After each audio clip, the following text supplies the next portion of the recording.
अस्सलाम वालेकुम। मैं हूँ माजिद बुरफत। आप देख रहे हैं द CSP पर्सपेक्टिव। आज हम बात करेंगे उस ज़िलज़िले की। ये वो जोग्राफिकल जोलॉजिकल में ट्रेमर्स की बात नहीं कर रहा। Actually I am talking about the flurry of activities being seen in the region, especially in the Middle East। और उसने पूरी दुनिया को हिला के रख दिया है और हैरान भी कर दिया है। दुनिया देख रही है कि नेक्स्ट क्या ट्रंप इस्लामाबाद में नज़र आ रहे हैं आपको, जहां पाकिस्तान की शटल डिप्लोमेसी ने बड़ी ताकतों के बीच में एक सालिसी का किरदार अदा किया है। और दूसरी तरफ हम बात करेंगे इस व्लॉग में टू कज़न्स की। जी हाँ, टू कज़न्स, इसराइल और इंडिया की। वो they have been brazenly exposed during this all issues, especially since the war started in the February 28 between the US and Iran। और उसके अलावा मोदी की जो ब्लेंडर्ड पॉलिसीज़ हैं ने इंडिया को कितना नुकसान पहुंचाया है, कहाँ ला के खड़ा कर दिया है। आज बिल्कुल आइसोलेशन में हैं और वो साइड लाइन नज़र आ रहे हैं। इस्लामाबाद का पावर प्ले हम देखते हैं। दोस्तों, जब दुनिया समझ रही थी कि तेहरान और वाशिंगटन में एक तवील जंग नागुज़ीर है, तब इस्लामाबाद ने अपनी सेगेसियस मीडिएशन के ज़रिए एक मैजिक दिखाया है। फील्ड मार्शल आसिम मुनीर बुध को रोज़ तेहरान पहुँचे और इनके साथ इंटीरियर मिनिस्टर मोहसिन नकवी साहब भी मौजूद थे। ये कोई आम दौरा नहीं था, बल्कि वाशिंगटन से एक हाई स्टेक मैसेज पहुंचाया गया ताकि वो US Iran seize fire negotiations का जो सेकेंड राउंड है उसको पॉसिबल कर सकें और सक्सेसफुल बना सकें। दरअसल लेबनान और ईरान के बीच में एक लॉन्ग स्टैंडिंग रिलेशनशिप है और ईरान की जो डिमांड्स में से एक डिमांड लेबनान में इसराइल के जो स्ट्राइक्स हैं उनको बंद करना और सीज़ फायर करवाना भी है। इस सिलसिले में भी बहुत अहम पैगाम USA की तरफ से भेजा गया। हमने देखा कि ड्यूरिंग इस्लामाबाद पीस टॉक्स जो लास्ट वीकेंड पे हुए थे, उसके दौरान भी इसराइल ने काफ़ी कोशिश की थी कि हम इसको ऑलरेडी फ्रेजाइल जो सिचुएशन को हम ज़्यादा वल्नरेबल कर सकें, तो उन्होंने स्ट्राइक्स कंटिन्यू किए थे लेबनान पर 1993 के बाद, काफ़ी टाइम के बाद, USA has brokered the direct talks between the Lebanon and Israel. That seems to be a good development as far as the Middle East is concerned। और अगर जो भी फ्यूचर में जो प्रोस्पेक्ट्स हम देख रहे हैं, इसराइल अगर इस सिलसिले में अगर वो इस सीज़ फायर को कंटिन्यू करता है लेबनान के साथ और जो US ब्रोकर्ड टॉक्स हैं उसमें कोई पेशरफ्त होती है, तो USA के लिए ये एक अच्छी बार्गेनिंग चिप बन सकती है as far as the Iran's conditions are concerned. Iran की जो वन ऑफ द कंडीशंस यही है कि लेबनान में जंग बंदी होनी चाहिए और इसराइल की जो जहारियत पसंदगी है उसको भी रोका जाए। हम देख सकते हैं इसी सारे सूरत-ए-हाल को मद्देनज़र रखते हुए कि पाकिस्तान की जो लीडरशिप ने किस तरह प्रोफेशनली स्ट्रेटजिक जो है ना स्टेट्समैनशिप का मुज़ाहरा किया है। जी हाँ, इसकी वजह से पाकिस्तान अब रीजन का नागुज़ीर जो है ना वो खिलाड़ी बन चुका है। हम देखते हैं अब मूडीज़ रोमांस विद नेतन्याहू। अब ज़रा दूसरी जानब भी देखते हैं, स्पेशली हमारे जो ईस्ट वर्ल्ड, हमारे जो नेबर हैं उसकी तरफ भी देखना चाहिए। मोदी जिसका नेतन्याहू के साथ वो जो रोमांस रहा है, आज इंडिया को बहुत बहुत महंगा पड़ रहा है। ईरान अमेरिका जंग से पहले 2 दिन पहले 26 फरवरी को मोदी का इसराइल जाना और फिर गज़ा जेनोसाइड पे खामोशी अख्तियार करना, सब मुजरमाना खामोशी को ज़ाहिर करता है। ये सब साबित करता है कि इंडिया अब सिर्फ़ इसराइल के सप्रेसिव जो पॉलिसीज़ हैं उसका पैरोकार बन चुका है। इसराइल की जो ब्रूटलिटी है इसको वो फॉलो करते हुए इंडिया जो है वो कश्मीर और फ़लस्तीन को उसी लेंस से देखता है जिस लेंस से इसराइल ने अब तक फ़लस्तीन में अपनी पॉलिसीज़ को रखा है, और वही एजेंडा भी इंडिया एक्टिवली परसू कर रहा है। लेकिन मैं यहाँ पे देख रहा हूँ उनका क्या नतीजा क्या निकला है इंडिया के लिए। जी हाँ, नतीजतन टोटल आइसोलेशन हम देख रहे हैं। इंडिया माजी में काफ़ी नज़रियाती तौर पर अपना मौक़िफ़ अपनाया हुआ था फ़लस्तीन के हवाले से, फ़लस्तीन काज़ के हवाले से, तो उनको सपोर्ट करता रहा है। लेकिन अब वो तारीख़ी और नज़रियाती जो इंडियन मौक़िफ़ मोदी की हिंदुत्व जो पॉलिसी से उसके बैंठ चढ़ चुका है। अब बात करते हैं द शिप ऑफ शेम। जी हाँ, द शिप ऑफ शेम ज़रूरी है इस वक्त बात करना। ये भी इंसिडेंट उसी दौरान हुआ जब इसराइल और यूएस ने अपने स्ट्राइक्स को इंटेंसिफाई किया against Iran, and it was really brazenly a betrayal from the India to Iran.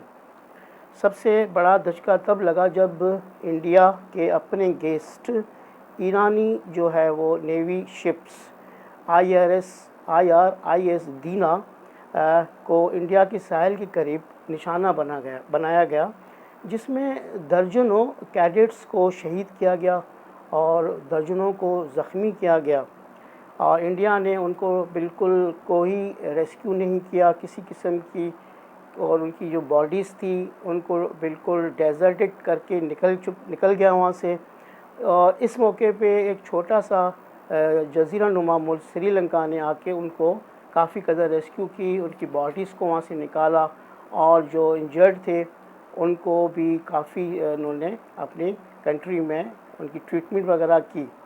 इस वाक़े ने तेहरान और दिल्ली के दरमियान जो ताल्लुकात है उसमें बड़ी दरार डाल दी है, जिसे मेरे ख़्याल में बनना मुमकिन नज़र नहीं आता। अच्छा, अब आते हैं गोदी मीडिया का जो है ना वो एक अपना ढोल बजाया जा रहा है अपनी कंट्री में। That is I would say दी गोदी मीडिया फार्स। इंडिया के अंदर जो मीडिया है उसमें काफ़ी मीडिया पर्सनल्स जो हैं वो बहुत अच्छा काम भी कर रहे हैं। उनके जो जर्नलिस्ट हैं वो एक्चुअली बहुत आइडियोलॉजिकल बेसिस पे उनकी जो क्रिटिक होती है, इंसाइट्स होते हैं, वो बड़े यूज़फुल होते हैं। लेकिन उनका जो एक सर्टेन सेक्शन है इंडियन मीडिया का, उसमें शायद आजकल मैं जो सुन रहा हूँ वो एक बुज़वर्ड चल रहा है, गोदी मीडिया। इंडिया के अंदर जो गोदी मीडिया बैठा है वो अब आवाम को बेवकूफ़ बनाने के लिए फ़ाल्स नैरेटिव बना रहा है, और वो ये हमारी जंग नहीं कहते हैं कि उससे उनके सवालात होते हैं उनके प्रोग्राम्स में कि इंडिया के जो मौजूदा एडमिनिस्ट्रेशन है मोदी की, वो मतलब कि वो क्यों पीछे है, और हमारे जो नेबरिंग कंट्री है Pakistan, despite facing economical challenges, political challenges, regional terrorism, उसके बावजूद एक कलीदी किरदार अदा कर रहा है इस सारी डिप्लोमेसी में। तो इंडिया क्यों पीछे है, और इंडियन जो मीडिया जो उसको मैं गोदी मीडिया ही कहते हैं सारे, तो मैं भी उसी नाम से पुकार रहा हूँ। अकॉर्डिंगली वो ये मौक़िफ़ अपनाते हैं कि यह हमारी जंग नहीं, जबकि अगर हम देखें ऑन दी अदर हैंड तो मेरे ख्याल से ईरान जो है ना वो इंडिया को कंपैरेटिवली अगर as far as the distance is concern वो नज़दीक है यूक्रेन से। आपने देखा होगा माजी करीब में मोदी सरकार इंक्लूडिंग मोदी हिमसेल्फ वो पहुंच चुके थे रशिया और यूक्रेन वार में अपनी सॉलिसी का रोल प्ले करने के लिए। वो क्या था, वो डबल स्टैंडर्ड नहीं, क्या ईरान करीब है या यूक्रेन करीब है। मोदी की जो फेल्ड डिप्लोमेसी है ना उसका मातम करने के बजाय गोदी मीडिया को पाकिस्तान की जो स्ट्रेटेजिक मीडिएशन है उसको सराहना चाहिए, टारगेट नहीं करना चाहिए। क्योंकि वो खुद साइडलाइन हो चुके हैं। हम देखते हैं अब एक और भी उनका जो सो कॉल्ड जो है ना, वो कहते हैं कि क्लेम करते हैं we are the leader of the South Asia. This is also South Asia farce. hypocrisy has been exposed by their own acts। दोस्तों अब आते हैं मोदी जी के इस सबसे बड़े झूठ पर, जहां वो ख़ुद को voice of the global south कहते हैं और वो दावा भी करते हैं कि इंडिया इस वक्त दुनिया को लीड कर रहा है इस रीजन में। लेकिन हकीकत क्या है, मोदी की जो पॉलिसीज़ हैं वो इमोरल और जो है ना अनइथिकल साबित हुई हैं। आइए हम इसका थोड़ा सा जायज़ा लेते हैं। The Ukraine Russia double game, मैंने अभी आपको उसका जिक्र किया। एक तरफ मोदी यूक्रेन और रूस के दरमियान अपना जो मीडिएटर का रोल प्ले करने की उसने भरपूर कोशिश की थी, और दूसरी तरफ रूस से सस्ता तेल ख़रीदने की भी वो अपनी फरमाइशें सामने रखता रहा है। इस अपॉर्चुनिस्टिक अप्रोच को हम क्या नाम दें, और बल्कि यूरोप बिलखुसूस अमेरिका जो है और इंडिया का जो हाइपोक्रेटिक जो चेहरा है वो देख चुका है इस सारे सिनारियों में। जी हाँ, आज इंडिया को दुनिया में काबिल भरोसा नहीं समझा जाता, और rather they are consider as shady dealer. अब हम बात करते हैं उसी कनेक्शन में आगे कि this is betrayal of global south. Global south का लीडर वो होता है जो मज़लूम के साथ खड़ा हो, जो हकदार के साथ खड़ा हो। जब गज़ा में नस्लकुशी हो रही थी और मोदी नेतन्याहू के साथ डिजिटल झप्पियाँ डाल रहे थे, और वहीं हमने ये भी देखा कि जैसे ममालिक ने जैसे साउथ अफ्रीका है और जो उसके साथ ब्राज़ील है, इन जैसे ममालिक ने भी इसराइल के ख़िलाफ़ आवाज़ उठाई। लेकिन इंडिया, जो कभी मैंने अभी अपने व्लॉग में यही कहा है कि वो हिस्टोरिकली अपना एक आइडियोलॉजिकल मौक़िफ़ उन्होंने अख्तियार किया हुआ था फ़लस्तीन के हवाले से, उनको सपोर्ट करते रहे हैं। आज शेमलेस साइलेंस का लिबादा ओढ़े हुए हैं।